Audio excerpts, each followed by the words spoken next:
পাক পাখালির গানে শুনি তসবি কলরব আল্লাহ আমার রব, এই রবি আমার সব।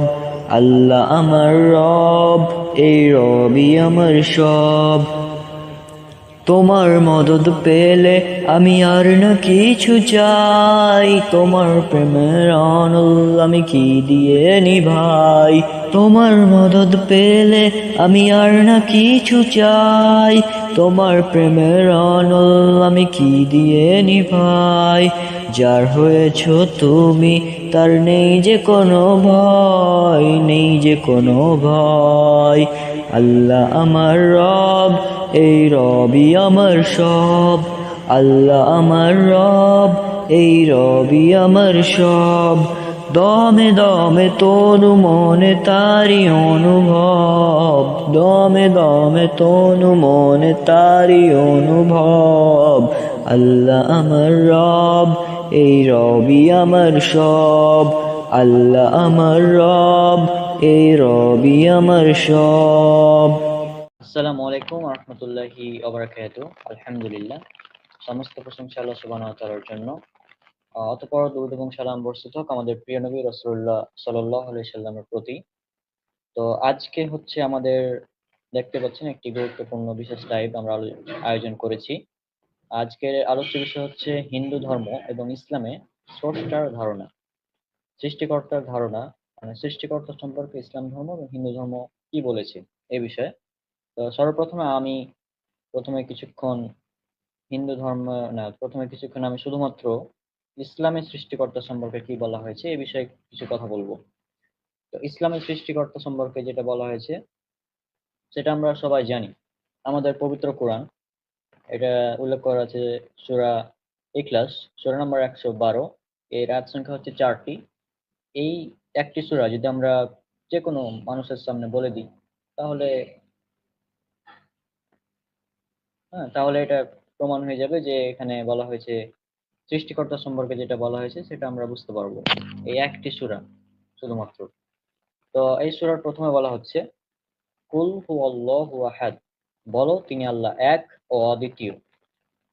মানে আল্লাহ সুবহানাহু ওয়া তাআলা এক ও অদ্বিতীয়, সৃষ্টিকর্তা যে একজন এবং অদ্বিতীয় তিনি, এখানে বলা হচ্ছে। তারপর বলা হচ্ছে আল্লাহুস সামাদ, আল্লাহ কার মুখাপেক্ষী নন, সকলেই তার মুখাপেক্ষী। মানে যিনি সৃষ্টিকর্তা হবেন তিনি কারো মুখাপেক্ষী নন। পরবর্তী আয়াত মানে 3 নম্বর আয়াতে বলা হচ্ছে লাম ইয়ালিদ ওয়ালাম ইউলাদ, মানে তিনি কাউকে জন্ম দেননি এবং তাকেও জন্ম দেওয়া হয়নি। আর সর্বশেষ আয়াত ওয়ালাম ইয়াকুল্লাহু কুফুয়ান আহাদ, তার সমকক্ষ কিছুই নেই। মানে যিনি স্রষ্টা হবেন তার সমকক্ষ কিচ্ছু নেই, নাথিং। এখন আবার এটা আর একটা বিষয় যে স্রষ্টা কোনো কিছুর সাথে যদি আমরা কাউকে তুলনা করতে পারি তাহলে তিনি আবার স্রষ্টা হবেন না। হ্যাঁ, অর্থাৎ আল্লাহ সুবহানাহু ওয়া তাআলা তিনি যে স্রষ্টা এটার একটা প্রমাণ হচ্ছে যে তার সমকক্ষ কিছুই নেই, নাথিং। এটা আমরা সূরা ইখলাস থেকে পাই। এছাড়াও পবিত্র কোরআনে আরো অনেক জায়গায় এক সৃষ্টিকর্তা সম্পর্কে বলা হয়েছে, যেমন সূরা বাকারা সূরা নম্বর 2 আয়াত নম্বর 163 তে বলা হয়েছে আর তোমাদের ইলাহ এক ইলাহ, তিনি ছাড়া সত্য কোনো ইলাহ নেই, তিনি অতি দয়াময় পরম দয়ালু।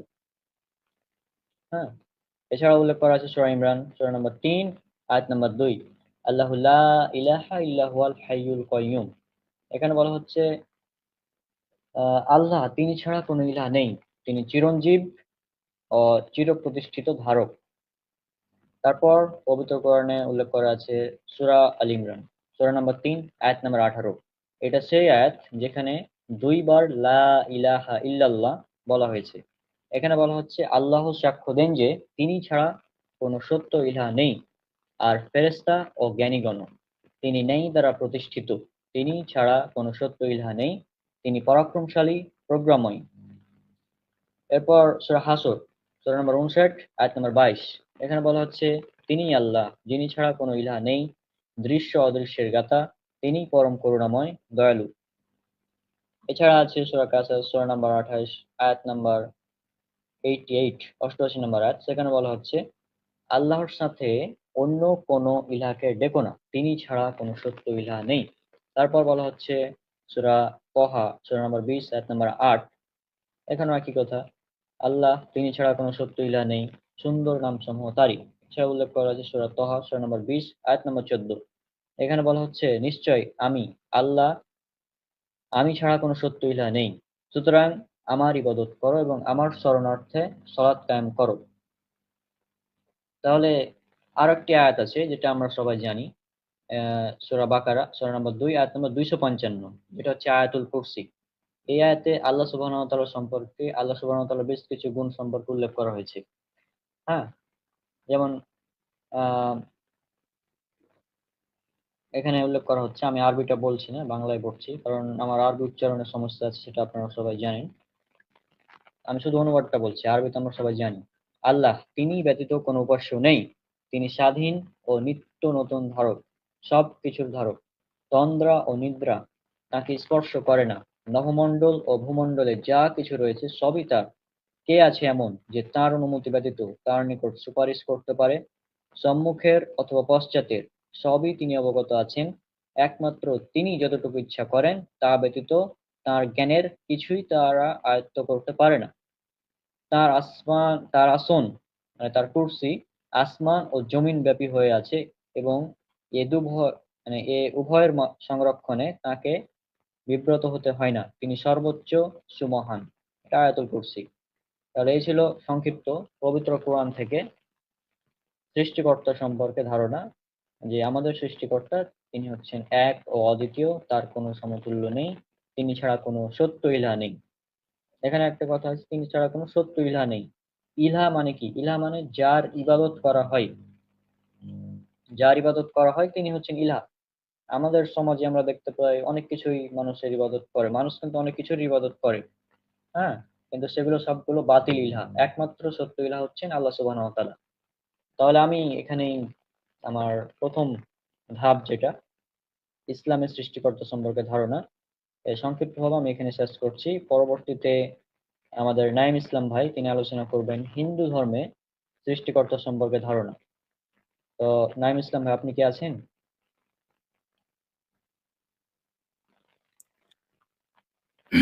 আসসালামু আলাইকুম। জি, আমাকে কি শোনা যাচ্ছে? ওয়ালাইকুম আসসালাম।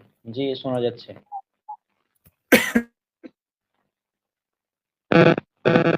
তাহলে নেক্সট আলোচনা আপনি শুরু করতে পারেন। জি, আলহামদুলিল্লাহ, সমস্ত প্রশংসা আল্লাহ সুবহানাহু ওয়া তাআলার জন্য। সর্বোপরি দরুদ এবং সালাম বর্ষিত হোক মানবতার মুক্তির দূত নবী মুহাম্মদ সাল্লাল্লাহু আলাইহি সাল্লামের উপর। সকলকে স্বাগতম জানাচ্ছি ইসলামিক সম্ভাষণে। আসসালামু আলাইকুম ওয়া রাহমাতুল্লাহ। তো আজকে আমাদের আলোচ্য বিষয় হিন্দু ধর্ম এবং ইসলামে স্রষ্টার ধারণা, এই টপিকে। তো আমাদের মুসাব্বিরুল ভাই তিনি ইসলাম ধর্ম থেকে স্রষ্টা সম্পর্কে খুবই সুন্দরভাবে রেফারেন্স ভিত্তিক আলোচনা করলো। এবার আমরা যে বিষয় নিয়ে আলোচনা করব, হিন্দু ধর্মে স্রষ্টা সম্পর্কে কি বলা আছে বা স্রষ্টা সম্পর্কে তাদের শাস্ত্র কি বলে, এই বিষয়ে আমরা দেখার চেষ্টা করব।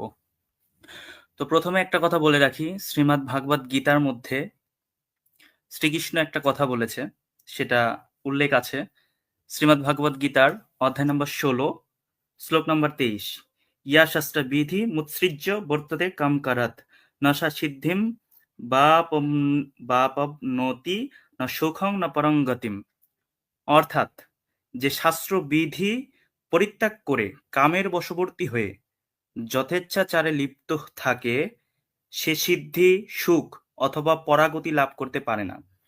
এখানে গীতার মধ্যে স্পষ্টভাবে বলা হচ্ছে, যে ব্যক্তি শাস্ত্র পরিত্যাগ করে, মানে শাস্ত্রের মধ্যে এক কথা আছে সেটাকে পরিত্যাগ করে শাস্ত্র বিরুদ্ধ গিয়ে কোনো কাজ করে, আমরা যেটাকে আমল বলি। মানে ধরেন কোরআন হাদিসে কোনো কথা নাই, মানে আমি আমাদের ধর্ম দিয়ে উদাহরণ দিচ্ছি। কোরআন হাদিসে একটা কথা নাই, নামাজ শেষে মোনাজাতের কথা নাই, সম্মিলিত মোনাজাতের কথা নাই, এটা উল্লেখ নাই, তারপরেও যারা এসব করছে এটাকে বলা হয় বিদআত। তো তদ্রূপ গীতার মধ্যে একটা কথা বলা হচ্ছে, যে শাস্ত্রবিধি পরিত্যাগ করে কামের বশবর্তী হয়ে যথেচ্ছাচারে লিপ্ত থাকে, সে সিদ্ধি, সুখ অথবা পরাগতি লাভ করতে পারে না। অর্থাৎ শাস্ত্রের মধ্যে যে কথাটা আছে এটাই মেনে নিতে হবে, যেটা শ্রীকৃষ্ণ স্পষ্টভাবে গীতার মধ্যে অধ্যায় নাম্বার 16 শ্লোক নাম্বার 23-এর মধ্যে তিনি এই কথা বলেছেন। তো আজকের যে টপিক, স্রষ্টার ধারণা। হিন্দু ধর্মের স্রষ্টা সম্পর্কে আলোচনা আমরা প্রথমে গীতা থেকেই করব।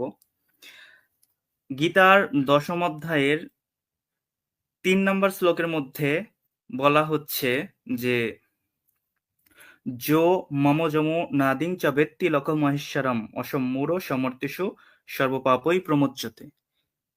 এর অর্থ হচ্ছে যিনি আমাকে জন্মরহিত, অনাদি এবং সমস্ত গ্রহলোকের মহেশ্বর বলে জানেন, তিনিই কেবল মনুষ্যকুলের মধ্যে মোহশূন্য হয়ে সমস্ত পাপ থেকে মুক্ত হন। অর্থাৎ আমরা এখান থেকে একটা বিষয় বুঝতে পারছি যে হিন্দু ধর্মে মূলত স্রষ্টার বৈশিষ্ট্য হচ্ছে তিনি জন্মরহিত। অর্থাৎ স্রষ্টা হতে হলে তাকে অবশ্যই জন্মরহিত হতে হবে। যে কথাটা স্পষ্টভাবে আমরা গীতার মধ্যে দেখতে পাচ্ছি যে স্রষ্টা হচ্ছে জন্মরহিত।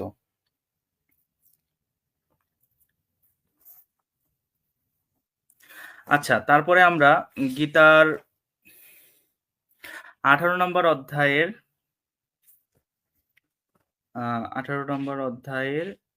66 নম্বর শ্লোকটা একটু দেখবো। এখানে বলা হচ্ছে যে সর্বধর্মান পরিত্যাজ্য মামেকং শরণং ব্রজ অহংতাং সর্বপাপেভ্য মোক্ষয়িষ্যামি মা শুচ। এখানে শ্রীকৃষ্ণ বলছে যে সর্বপ্রকার ধর্ম পরিত্যাগ করে কেবল আমার শরণাগত হও, আমি তোমাকে সমস্ত পাপ থেকে মুক্ত করব, তুমি শোক করো না। এখানে স্পষ্টভাবে বলা হচ্ছে যে সর্বধর্মান পরিত্যাজ্য মামেকং শরণং ব্রজ অহংতাং সর্বপাপেভ্য মোক্ষয়িষ্যামি মা শুচ। সকল প্রকার ধর্ম ত্যাগ করো, সকল প্রকার বাতিল ধর্মকে ত্যাগ করে একমাত্র আমার শরণাগত হও, একমাত্র এক ঈশ্বরের শরণাগত হও, তাহলে আমি তোমাকে সমস্ত পাপ থেকে মুক্ত করব, তুমি শোক করো না। যেটা গীতার 18 নম্বর অধ্যায় 66 নম্বর শ্লোকের মধ্যে স্পষ্টভাবে আপনারা পেয়ে যাবেন। এই ছিল মোটামুটি ভাবে সংক্ষিপ্ত ভাবে গীতা থেকে স্রষ্টা সম্পর্কে ধারণা, যে স্রষ্টা অবশ্যই তিনি জন্মরহিত, তিনি এক, যেটা আমরা গীতা থেকে দেখলাম। এবার আমরা আলোচনা করব আর্য সমাজীরা স্রষ্টা সম্পর্কে তাদের মতামত কি। স্বামী দয়ানন্দ সরস্বতী একটা বই লিখেছেন, বইটার নাম সত্যার্থ প্রকাশ। সত্যার্থ প্রকাশের মধ্যে 7ম সমোল্লাসে তাকে একটা প্রশ্ন করা হয়েছে, স্বামী দয়ানন্দ সরস্বতীকে একটা প্রশ্ন করা হয়েছে যে বেদে ঈশ্বর অনেক, মানে বেদে যে একাধিক ঈশ্বর, ইহা তুমি স্বীকার করো কিনা। স্বামী দয়ানন্দ সরস্বতীকে প্রশ্ন করা হয়েছে বেদের মধ্যে যে একাধিক ঈশ্বর, এটা কি তুমি স্বীকার করো। দেখেন, স্বামী দয়ানন্দ সরস্বতী এখানে উত্তর দিচ্ছে করি না। প্রথম কথাই বলছে যে করি না, অর্থাৎ বেদের মধ্যে যে একাধিক ঈশ্বরের কথা আছে এটা তিনি স্বীকার করে না। কারণ চারি বেদের কোন স্থলে এইরূপ লেখা নাই যদ্বারা অনেক ঈশ্বর সিদ্ধ হইতে পারে, কিন্তু ইহাই লিখিত আছে যে ঈশ্বর এক। অর্থাৎ স্বামী দয়ানন্দ সরস্বতী এখানে বলছে যে বেদের মধ্যে কোথাও এই কথা নাই যেটা দ্বারা প্রমাণ করা যাবে যে ঈশ্বর একাধিক, বরঞ্চ বেদ দ্বারা এটাই প্রমাণ করা যাবে যে ঈশ্বর হচ্ছে এক, যেটা স্বামী দয়ানন্দ সরস্বতী মানে আর্য সমাজীদের আর কি মত এটা। এরপর তাকে প্রশ্ন করা হয়েছে যে ঈশ্বর অবতার হয় কিনা। অর্থাৎ দেখবেন যে অনেক ব্যক্তি, মানে এক শ্রেণীর ব্যক্তি আছে হিন্দুদের মধ্যে যারা মনে করে ঈশ্বর জন্মগ্রহণ করে। এর জন্যই তো প্রথমে আমি গীতা থেকে একটা শ্লোক বললাম যে যারা শাস্ত্র বিরুদ্ধ কাজ করে তারা এটা ভুল করে, শাস্ত্র না জেনে এটা করলে এটা অবশ্যই সে পাপ করে। এই জন্য প্রথমে আমি সেই শ্লোকটা মানে উল্লেখ করেছি। ঈশ্বরের অবতারে বিশ্বাস করে বা অবতারবাদ বিশ্বাস করে তাদের সম্পর্কে দেখেন কি বলা হচ্ছে। ঈশ্বর অবতার হয় কিনা, স্বামী দয়ানন্দ সরস্বতীকে এই প্রশ্নটা করা হয়েছে, তিনি উত্তর দিচ্ছেন না। কারণ অজ একপাত, মানে এখানে একটা সংস্কৃত শব্দ আছে, তিনি প্রথমেই এটাকে অস্বীকার করলো অবতারবাদকে। না, যজুর্বেদের বচন, এই সব বচন হইতে সিদ্ধি হয় যে ঈশ্বর জন্মগ্রহণ করেন না। তিনি বলছে যে ঈশ্বর কখনো জন্মগ্রহণ করেন না, কারণ তিনি তো জন্মরহিত, কারণ ঈশ্বরের তো কখনো জন্ম হতে পারে না। স্বামী দয়ানন্দ সরস্বতী এখানে একই কথা বলছে যে ঈশ্বর জন্মগ্রহণ করে না। এখন যারা বলছে অবতারবাদ, ঈশ্বর জন্মগ্রহণ করে পৃথিবীতে আসে সাধুদেরকে রক্ষা করার জন্য, ইয়াদাই ধর্মস্য গ্লানির ভবতি ভারত, এই যে যারা এই কথাটা প্রচার করছে ঈশ্বর জন্মগ্রহণ করে, তারা শাস্ত্র বিরুদ্ধ কাজ করছে। আর যারা শাস্ত্র বিরুদ্ধ কাজ করে তাদের সেটা ঈশ্বর গ্রহণ করবে না, তাদের সেই কাজটাকে স্রষ্টা তথা ঈশ্বর গ্রহণ করবে না, যেটা গীতার আমি প্রথমে আলোচনা শুরুতেই যে কথাটা উল্লেখ করেছি। দেখেন, স্বামী দয়ানন্দ সরস্বতীকে পরবর্তীতে আরেকটা প্রশ্ন করা হচ্ছে, ইয়াদা ইয়াদি ধর্মস্য গ্লানির ভবতি ভারত অভ্যুত্থানম ধর্মস্য তদাত্মানং সৃজমহম। তিনি এখানে যে ব্যক্তিটা প্রশ্ন করছে স্বামী দয়ানন্দ সরস্বতীকে, তিনি গীতার এই শ্লোকটাকে উল্লেখ করে তাকে এখন প্রশ্ন করছে এটার মানে কি। তিনি এখানে উত্তর উত্তর দিয়েছেন যে এই কথা বেদ বিরুদ্ধ বলিয়া প্রমাণ নহে, মানে এটা এই কথাটা বেদের বিরুদ্ধ নহে, কিন্তু এইরূপ হইতে পারে যে শ্রীকৃষ্ণ ধর্মাত্মা ছিলেন এবং তিনি ধর্মের রক্ষা করিতে ইচ্ছা করিয়াছিলেন। আমি যুগে যুগে জন্মগ্রহণ করিয়া শ্রেষ্ঠ দিগকে রক্ষা এবং দুষ্ট দিগকে বিনাশ করিয়া থাকি, এইরূপ হলে কোনো দোষ নাই। কারণ এখানে একটা সংস্কৃত আছে, সৎপুরুষ দিগের দেহ মন ধন পরোপকারের জন্য, সুতরাং ইহা দ্বারা শ্রীকৃষ্ণের ঈশ্বর হইতে পারেন ইহা প্রমাণিত নয়। দেখেন, এখানে তিনি স্পষ্টভাবে বলছে যে সুতরাং ইহা দ্বারা, মানে এই শ্লোকটা দ্বারা শ্রীকৃষ্ণ ঈশ্বর হইতে পারেন ইহা প্রমাণিত নয়। এরপর হিন্দুদের মধ্যে একটা কথা আছে যে তারা 24টি অবতার, মানে অবতারে বিশ্বাস করে। এখানে তাকে আবার প্রশ্ন করা হচ্ছে স্বামী দয়ানন্দ সরস্বতীকে, যদি এরূপ হয় তাহা হইলে সংসারে যে ঈশ্বরের 24টি অবতার হইয়াছে তাহাদের মানা হয় কেন? তারা 24টা অবতারে বিশ্বাস করে, যেমন কূর্ম, মৎস্য, বরাহ, আর সর্বশেষ অবতার হচ্ছে কল্কি অবতার। তো এরকম করে 24টা অবতারে তারা বিশ্বাস করে। তো ঈশ্বর অবতার বা জন্মগ্রহণ করে অবতরণ করেছে পৃথিবীতে, এটা তো তারা বিশ্বাস করে থাকে। এই প্রশ্নটা আর কি স্বামী দয়ানন্দ সরস্বতীকে করেছে। তিনি এখানে উত্তর দিচ্ছেন যে বেদার্থ না জানায় সাম্প্রদায়িক লোকদিগের দ্বারা বিভ্রান্ত হইয়া নিজেদের মূর্খতা বশত তাহারা ভ্রম জালে আবদ্ধ হয় এবং এইরূপ অপ্রামাণিক কথা বলে ও বিশ্বাস করে।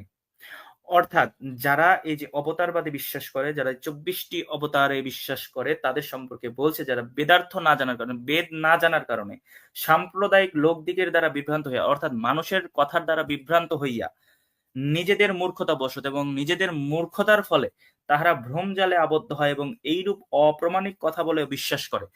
অর্থাৎ এখানে আমরা যে বিষয়টা দেখতে পাচ্ছি যে শাস্ত্র এক কথা বলছে এবং শাস্ত্রের যারা অনুসারী আছে তারা আর এক কথা বলছে। ঈশ্বর জন্মগ্রহণ করে, তারা এই দাবি করে ঈশ্বরের অবতার হয়, ঈশ্বর অবতরণ করে, এই কথা তারা বলছে, কিন্তু শাস্ত্রের মধ্যে কিন্তু এর বিপরীত কথা বলা হচ্ছে। শাস্ত্রের মধ্যে বলা হচ্ছে ঈশ্বর কখনো জন্মগ্রহণ করতে পারে না, ঈশ্বর কখনো জন্মগ্রহণ করতে পারে না, তিনি জন্মরহিত, তিনি একক, এইসব কথাই শাস্ত্রের মধ্যে আছে। তো এই ছিল সংক্ষিপ্তভাবে হিন্দু ধর্মে স্রষ্টার ধারণা সম্পর্কে আলোচনাটা অত্যন্ত সংক্ষিপ্ত, তবে আশা করি রেফারেন্স এবং মানে প্রমাণ এগুলো অনেকটাই কাজে লাগবে আপনাদের। জি, ধন্যবাদ সকলকে। হ্যাঁ নাইম ভাই, তাহলে এবার আমাদের আলোচ্য বিষয় হবে ইসলাম এবং হিন্দু ধর্ম একসাথে, হ্যাঁ, দুটা কম্পেয়ার করে, মানে যেটা আমাদের মেইন জি কাজ আর কি, কম্পারেটিভ। হ্যাঁ, জি জি আচ্ছা, তাহলে আমি যে এর আগে যেগুলো বললাম, যে পবিত্র কোরআনে বলা হয়েছিল, কোরআন মাজিদে কিন্তু বলা হয়েছে সূরা ইখলাস সম্পর্কে যে সৃষ্টিকর্তা তিনি এক ও অদ্বিতীয়। হ্যাঁ, তো একই কথা কিন্তু হিন্দু ধর্মের বিভিন্ন গ্রন্থে রয়েছে, যেগুলো আমরা অনেকেই জানি।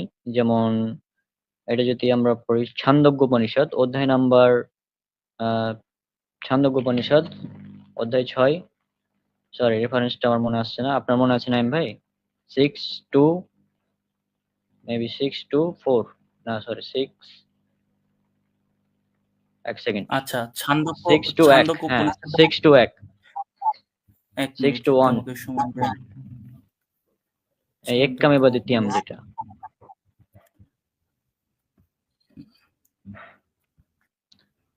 হ্যাঁ, তো এখানে যেটা বলা হচ্ছে ছান্দোগ্যোপনিষদের 6-1, হ্যাঁ, মানে তাদের কিভাবে রেফারেন্স, এটা যাক আমি বুঝি না, হ্যাঁ, তারপরে এটা উল্লেখ আছে ছান্দোক্য উপনিষদ হ্যাঁ প্রপাঠক 6 অধ্যায় 2 শ্লোক নাম্বার অধ্যায় 1। 2 শ্লোক 1-এ হ্যাঁ, এক্কামে বা দ্বিতীয়াম, ঈশ্বর এক, ঈশ্বর এক, ঈশ্বর এক ও অদ্বিতীয়। অদ্বিতীয়। হ্যাঁ, এছাড়া একই ধরনের কথা আরো অনেক জায়গায় বলা হয়েছে, যেমন ছান্দোগ্যোপনিষদ 1-1-7, তারপরে আরো অনেক রয়েছে, এগুলো এক ঈশ্বরের কথা বলা হচ্ছে বারবার। উপনিষদ গুলো পড়লে আমরা দেখতে পাই অনেক জায়গায় মানে এক ঈশ্বরের কথা বলা হচ্ছে।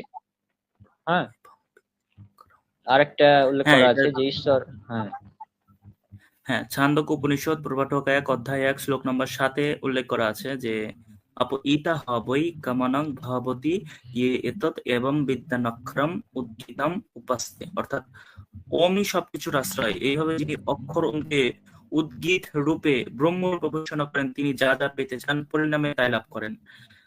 এছাড়াও আরো বলা হয়েছে তৈত্তরীয় উপনিষদ খণ্ড নম্বর 2 অধ্যায় নম্বর 7 মন্ত্র নম্বর 1 থেকে 2। আচ্ছা, আমি রেফারেন্সটা বলে দিচ্ছি। হ্যাঁ, ছান্দোক্য উপনিষদের প্রপাঠক 3 অধ্যায় নম্বর 14 শ্লোক নম্বর 1-এ উল্লেখ করা আছে যে সমস্তই ব্রহ্ম। ছান্দোক্য উপনিষদ প্রপাঠক 6 অধ্যায় 4 শ্লোক নম্বর 7। এছাড়াও আছে ছান্দোক্য উপনিষদ প্রপাঠক 3 অধ্যায় 14 শ্লোক নম্বর 3 ও 4। এছাড়াও উল্লেখ আছে তৈত্তরীয় উপনিষদ প্রথম খণ্ড শিক্ষাবল্লী অধ্যায় 8 মন্ত্র নম্বর 1। এরপর উল্লেখ আছে বৃহদারণ্যক উপনিষদ প্রথম অধ্যায় চতুর্থ ব্রাহ্মণ মন্ত্র নম্বর 10। এরপর উল্লেখ আছে বৃহদারণ্যক উপনিষদ চতুর্থ অধ্যায় চতুর্থ ব্রাহ্মণ মন্ত্র নম্বর 5। এছাড়া উল্লেখ আছে ঐত্তরীয় ব্রাহ্মণ তৃতীয় অধ্যায় প্রথম খণ্ড মন্ত্র নম্বর 32। এছাড়া উল্লেখ আছে শ্বেতাশ্বতর উপনিষদ অধ্যায় 3 মন্ত্র নম্বর 1। এছাড়াও শ্বেতাশ্বতর উপনিষদ অধ্যায় 3 মন্ত্র নম্বর 2 ইত্যাদি জায়গায় উল্লেখ করা আছে। এরপর শ্বেতাশ্বতর উপনিষদ অধ্যায় 4 মন্ত্র নম্বর 11 এখানে উল্লেখ করা আছে। এরপর শ্বেতাশ্বতর উপনিষদ অধ্যায় 6 মন্ত্র নম্বর 9 উল্লেখ আছে। এরপর শ্বেতাশ্বতর উপনিষদ অধ্যায় 6 মন্ত্র নম্বর 11-তে উল্লেখ আছে। এরপর শ্বেতাশ্বতর উপনিষদ অধ্যায় 4 মন্ত্র নম্বর 17-তে উল্লেখ আছে। শ্বেতাশ্বতর উপনিষদ অধ্যায় 4 মন্ত্র নম্বর 18-তে উল্লেখ আছে। শ্বেতাশ্বতর উপনিষদ অধ্যায় 4 মন্ত্র নম্বর 19 ও 20-এ উল্লেখ আছে।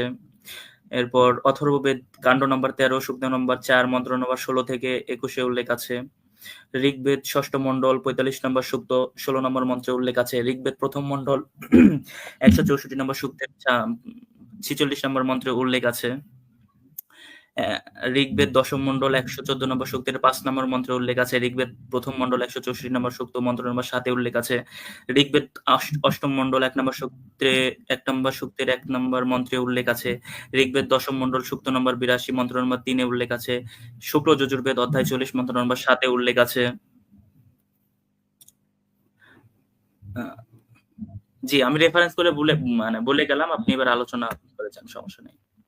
আচ্ছা, তো যাই হোক, এখানে সব জায়গাতে বলা হচ্ছে ঈশ্বর এক ও অদ্বিতীয়, মানে এক ঈশ্বরের কথা বলা হচ্ছে বারবার।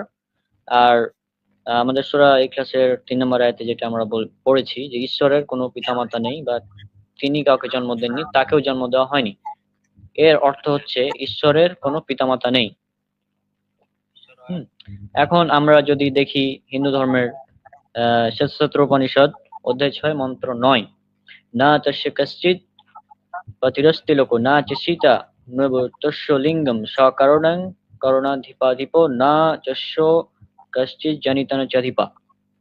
এই অনন্ত জগতে সেই পরমেশ্বরের প্রতি কেহ নাই, তাহাকে আদেশ প্রদান করিতে পারে এমন কোনো ব্যক্তিও নাই, হেতু দর্শন করিয়া তাহার অনুমান করা যাইতে পারে এমন কোন পদার্থ জগতে দেখিতে পাওয়া যায় না। তিনি সকলের কারণ, সর্বকারণাধিপতির অধিপতি, তাহার জনক অধীশ্বর কেহ নাই। এরূপ সেই পরমাত্মাকে জানিতে পারে, সেই ব্যক্তি মুক্তিপদ লাভ করে। একদম স্পষ্ট শ্লোক। হ্যাঁ, যে ঈশ্বরের কোনো পিতামাতা নেই, মানে যিনি ঈশ্বর হবেন তার কোনো পিতামাতা থাকতে পারবে না। কিন্তু আমরা সমাজে কি দেখতে পাই, নাইম ভাই, তারা কি মনে করে? হ্যাঁ, ঈশ্বরের পিতা আছে। সমাজে আমরা দেখতে পাই যে শ্রীকৃষ্ণের পিতামাতা, মানে হ্যাঁ, তার মামাও ছিল কংস, তার সাথে আবার যুদ্ধ হয়েছে, এটাই তো আমরা দেখতে পাই। হ্যাঁ, মানে তারা হচ্ছে যে শাস্ত্রের বিরুদ্ধে কাজ করছে। যেটা নাইম ভাই প্রথমেই যে রেফারেন্সটা উল্লেখ করেছিলেন প্রথম দিকেই। এখানে আচ্ছা, আমার কি ইকো হচ্ছে নাকি?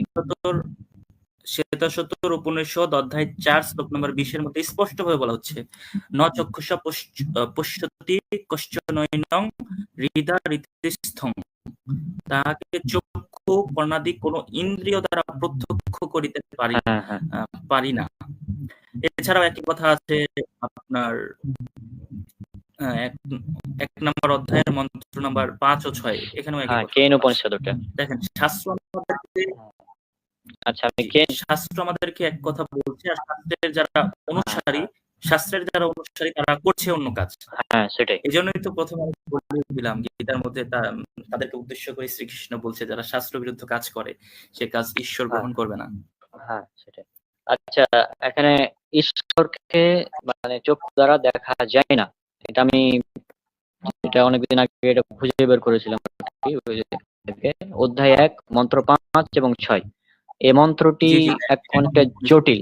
হ্যাঁ, মন্ত্রটা আমি বলছি, জন্মনাশা আপনারা হ্যাঁ আমি বলছি, হ্যাঁ, এক সেকেন্ড। জি বল। জন্মনাশা এটা তো বাংলা হচ্ছে, আমি মেইনটা বলছি। ইয়ান নাশানা মানুতে এনাহুর মানোমাতাম তদ্ব ব্রহ্মমত্মং বিদ্ধি নেদং এদিদমুপাস্যতে ইয়াচ্চক্ষু ন পশ্যতি येन চক্ষুষি পশ্যতি তদ্ব ব্রহ্মমত্মং বিদ্ধি নেদং এদিদমুপাস্যতে। এটা হচ্ছে মূল শ্লোক। আর যার অর্থ হচ্ছে, লোককে যাহাকে মনের দ্বারা মনন করিতে পারে না, তিনি যিনি মনকে জানেন বলিয়া ব্রহ্মবিদে তারা বলেন, তুমি তাহাকে ব্রহ্ম বলিয়া জানো। লোকে এই যে পরিমিত বস্তুর উপাসনা করে, এখানে আর একটা পয়েন্ট আছে, পরিমিত বস্তুর উপাসনা করে, তাহা ব্রহ্ম নহে। যাহাকে লোকে চক্ষু দ্বারা দেখিতে পায় না, যাহার শক্তিতে লোকে চক্ষুগোচর বস্তু সমক্ষে দেখতে পায়, তাহাকে তুমি ব্রহ্ম বলিয়া জানো। লোকে এই যে পরিমিত বস্তুর উপাসনা করে, তাহা ব্রহ্ম নয়। এখানে বারবার একটা লিমিটেড বস্তুর কথা বলা হচ্ছে। হ্যাঁ, মানে একটা লিমিট আছে। যেমন আমরা দেখতে পাই তারা উপাসনা করছে মূর্তি কিন্তু একটা লিমিট আছে, তার হাইট আছে, আকার আছে, এগুলো আমরা দেখতে পাচ্ছি। মানে এগুলো মানে ইনফিনিট না, এগুলো হচ্ছে পরিমিত বস্তু।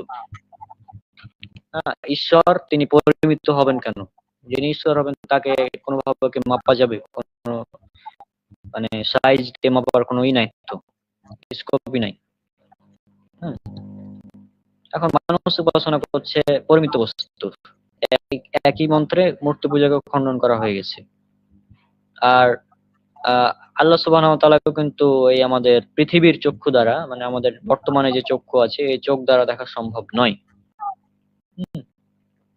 যেমন এটা উল্লেখ করা হচ্ছে সূরা আনাম সূরা নম্বর 6 আয়াত নম্বর 103-এ, যে চক্ষু সমূহ তাকে আয়ত্ত করতে পারে না, আর তিনি চক্ষু সমূহকে আয়ত্ত করেন, আর তিনি সূক্ষ্মদর্শী সম্যক অবহিত। আর এছাড়াও সহিহুল বুখারী হাদিস নাম্বার 7380, এখানে আমাদের আয়েশা রাদিয়াল্লাহু আনহা তিনি বলছেন, যে ব্যক্তি তোমাকে বলে মুহাম্মদ সাল্লাল্লাহু আলাইহি ওয়াসাল্লাম সিও রবকে দেখেছেন, সে মিথ্যা বলল, কেননা আল্লাহ বলেছেন চোখ জানেন, সেও মিথ্যা বলল, কেননা আল্লাহ বলেন গায়েব জানেন একমাত্র আল্লাহ। হ্যাঁ, আমাদের পৃথিবীর এই চোখ দিয়ে, দুনিয়ার চোখ দিয়ে কিন্তু আমরা আল্লাহকে দেখতে পাবো না। একই কথা আর একটা কথা আছে, যেটা আমরা মুসা আলাইহিস সালামের ঘটনা রয়েছে, যে মুসা আলাইহিস সালাম যখন তিনি দেখতে চাইলেন আল্লাহকে, তখন মুসা আলাইহিস সালামকে আল্লাহ বললেন যে তুমি আমাকে কখনোই দেখতে পাবে না। হ্যাঁ, আল্লাহ বললেন তুমি আমাকে কখনোই দেখবে না, বরং তুমি পাহাড়ের দিকে তাকাও, তারপর যদি নিজ স্থানে স্থির থাকে তবে তুমি অচিরে আমাকে দেখবে। অতঃপর যখন তার রব পাহাড়ের উপর নূর প্রকাশ করলেন, তখন তাকে চূর্ণ করে দিল এবং মূসা বেহুশ হয়ে পড়লো। অর্থাৎ এখান থেকে আমরা বুঝতে পারবো যে মূসা আলাইহিস সালাম তিনিও কিন্তু আল্লাহকে দেখতে চেয়েছিলেন, যেটা সূরা আরাফ সূরা নম্বর ৭ আয়াত নম্বর 143 উল্লেখ করা হয়েছে। তিনিও কিন্তু আল্লাহ সুবহানাহু ওয়া তাআলাকে দেখতে পাননি। একই কথা কিন্তু বাইবেলেও রয়েছে, সেম ঘটনা। ওই যে সূরা আরাফের 143 নম্বর আয়াত, বাইবেলের old testament book of Exodus যাত্রা পুস্তক, যেটা অধ্যায় 33 অনুচ্ছেদ 18 থেকে 20। একই কথা মুসা আলাইহিস সালাম তিনি বলছেন, মহামহিম দয়া করে আপনার মহিমা আমায় দেখান। তখন প্রভু উত্তর দিলেন, আমি আমার সমস্ত গুণাবলী তোমার সামনে দিয়ে গমন করব, আমি প্রভু, এবং তোমরা যাতে শুনতে পাও সেজন্য আমি আমার নাম ঘোষণা করব, কারণ আমার যাকে খুশি আমি আমার করুণা ও ভালোবাসা দেখাতে পারি, কিন্তু তোমরা আমার মুখ দেখতে পাবে না, আমাকে দেখার পর কেউ বাঁচতে পারবে না। এখানে বাইবেলে এভাবে বলা হয়েছে। হ্যাঁ, যদিও আজকের আলোচ্য বিষয় আমরা খ্রিস্টান ধর্ম নিয়ে করছি না, তারপরে একটা জাস্ট উল্লেখ করলাম। আর শ্বেতশাস্ত্র উপনিষদের অধ্যায় 4 শ্লোক 20, এটা তো নাইম ভাই বলেই দিলেন যে না চক্ষুষা পশ্যতি কশ্চনং হৃদা হৃদিস্থং। এখানে বলা হচ্ছে যে তাহাকে চক্ষু কর্ণাদি কোনো ইন্দ্রিয় দ্বারাও প্রত্যক্ষ করতে পারে না ঈশ্বরকে। তার মানে কি ঈশ্বরকে আমরা আমাদের এই পৃথিবীর চোখ দ্বারা, দুনিয়ার চোখ দ্বারা দেখতে পাবো না। হ্যাঁ, আর প্রত্যেক ধর্মই কিন্তু এক ঈশ্বরেরই উপাসনা করতে বলেছে। এ বিষয়ে যদি আমরা বলি, সূরা নিসা সূরা নাম্বার 4 আয়াত নাম্বার 48 বলা হয়েছে, নিশ্চয় আল্লাহ তার সাথে শরীক করাকে ক্ষমা করবেন না, তিনি ক্ষমা করেন এছাড়া অন্যান্য পাপ যার জন্য তিনি চান। আর যে আল্লাহর সাথে শরীক করে সে অবশ্যই মহাপাপ রচনা করে। একই কথা সূরা নিসা সূরা নাম্বার 4 আয়াত নাম্বার 116 উল্লেখ করা আছে। হ্যাঁ, সূরা লোকমান সূরা নাম্বার 31 আয়াত 13 তে উল্লেখ করা হয়েছে যে লোকমান তিনি, আর স্মরণ করো যখন লোকমান তার পুত্রকে উপদেশ দিতে গিয়ে বলেছিল, প্রিয় বৎস, আল্লাহর সাথে শিরক করো না, নিশ্চয় শিরক হলো বড় জুলুম। হ্যাঁ, এখন শিরক কে এই বিষয় নিয়ে কথা বলতে গেলে অনেক বলতে হবে। শিরক মূলত মানে সংক্ষেপে যেটা আমরা বলতে পারি, শিরক হচ্ছে সেটাই যেখানে আল্লাহর সাথে কাউকে অংশীদার মানে সাব্যস্ত করা হয়। হ্যাঁ, সূরা ইখলাসের 112 নম্বর আয়াতে বলা হচ্ছে, ওয়ালাম ইয়াকুল্লাহু কুফুয়ান আহাদ, তাহার সমতুল্য কিচ্ছু নেই। কিন্তু এখন যদি আপনি কোনো কিছুকে তাহার সমতুল্য মনে করেন তাহলে সেটা শিরক হবে। এখন কেউ যদি মানে অন্য কোনো কিছু লিমিটেড বস্তুর উপাসনা করে তাহলে সেটা শিরক হবে। লিমিটেড যে কোনো বস্তু, মূর্তি হতে পারে, গাছ হতে পারে, সূর্য হতে পারে, হ্যাঁ, আকাশ হতে পারে, মাছ হতে পারে, সাপ হতে পারে, যে কোনো কিছু হতে পারে লিমিটেড। হ্যাঁ, তারা তো অনেকেই মাছের পূজা, সাপের পূজাও করে থাকে। যাই হোক, আর এগুলো বলছি না। তো নাইম ভাই, এখন ফিনিশিং কিছু কথা বলতে পারেন, যেহেতু অনেকক্ষণ হয়ে গেছে, প্রায় 30 মিনিট পার হয়ে গেছে। আর আমি সম্ভবত আগামী জানুয়ারির 15 তারিখের আগে আসতে পারছি না, কারণ আমার এক্সাম শুরু হয়ে গেছে, মানে 8 তারিখ থেকে, ডিসেম্বরের 3rd ইয়ারের। নাইম ভাই, এখন বলতে পারেন কথা।